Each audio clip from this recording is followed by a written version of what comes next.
తాను నిర్మించి, నటించి, దర్శకత్వం వహించిన హేరాం సినిమాను ఆత్మ ఉన్న కథగా అభివర్ణించారు లోకనాయకుడు కమల్ హాసన్.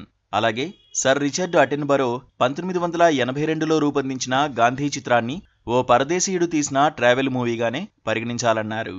నిజానికి గాంధీ చిత్రంలో కంటే తన హేరాం చిత్రం కథలోనే ఆత్మ ఉందని కమల్ హాసన్ గొప్పగా చెప్పుకున్నారు. తీరా చూస్తే తానొకటి తలిస్తే దైవమొకటి తలచినట్టుగా 2000 ఫిబ్రవరి 18న విడుదలైన హేరాం బాక్సాఫీసు వద్ద ఘోర పరాజయం పాలైంది. ఈ సినిమా దెబ్బతిన్నా విమర్శకుల ప్రశంసలు మాత్రం అందుకుంది. భారత ప్రభుత్వం అధికారికంగా ఆ చిత్రాన్ని ఆస్కార్ ఎంట్రీకి పంపింది. కానీ ఆ చిత్రానికి ఆస్కార్ నామినేషన్ లభించలేదు.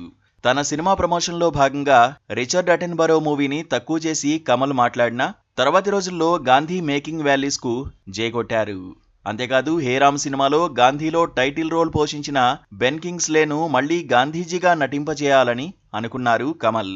మరి గాంధీలో బెన్ అంత గొప్పగా నటించకపోతే ఆ పాత్రకు మళ్లీ ఆయననే ఎంచుకోవాలని కమల్ ఎందుకు తపిస్తారు? అంతలా బెన్ కింగ్స్లే నుండి నటన రాబట్టుకున్న అటెన్బరోను తక్కువ చేసి మాట్లాడడం సబబు కాదని అప్పట్లో కమల్పై విమర్శలు కూడా వచ్చాయి. అయితే గాంధీలోలాగా గాంధీజీ పాత్రలో మళ్లీ నటించలేనని బెన్ వీలు కాదన్నారు.